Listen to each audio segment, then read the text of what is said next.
اعلیٰ حضرت فرماتے ہیں پوچھتے کیا ہو عرش پر، یوں گئے مصطفیٰ کے یوں، اور کیف کے پر جہاں جلیں کوئی کیا بتائے کہ یوں۔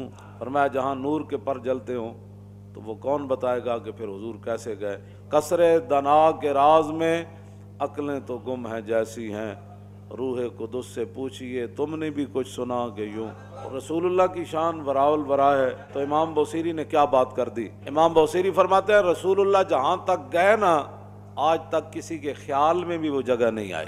وَبِتَّ تَرْقَى إِلَىٰ نِلْتَ مَنزِلَةً، حضور اس مقام پر تشریف لے گئے جہاں آج تک کسی کو خیال بھی نہیں آیا، اور نہ کسی نے اس مقام کا ارادہ کیا۔ جب رسول اللہ جو ہے وہ آگے تشریف لے گئے نا، تو جبریل کو فرمایا جبریل بدو گفت سالار بیت الحرام، اے حامل وحی برتر پرام چو در دوستی مخلصم یافتی، انانم ز صحبت چرات آفتی۔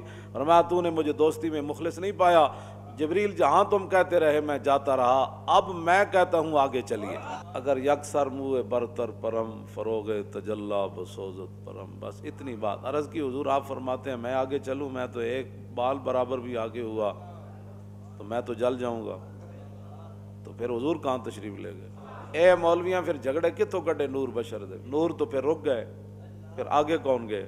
اسی لیے حضور نے فرمایا کہ میری حقیقت میرے رب کے سوا پھر کوئی نہیں جانتا۔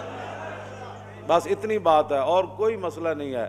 جتنا بھی کوئی حضور کا مقام مرتبہ بیان کرے گا اپنے خیال کے مطابق، حالانکہ حضور کی شان اس سے آگے ہے۔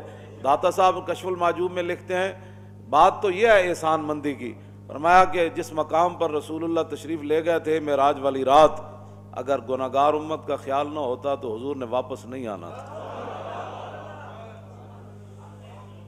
اس واسطے رسول اللہ کی شان وراء الورا ہے۔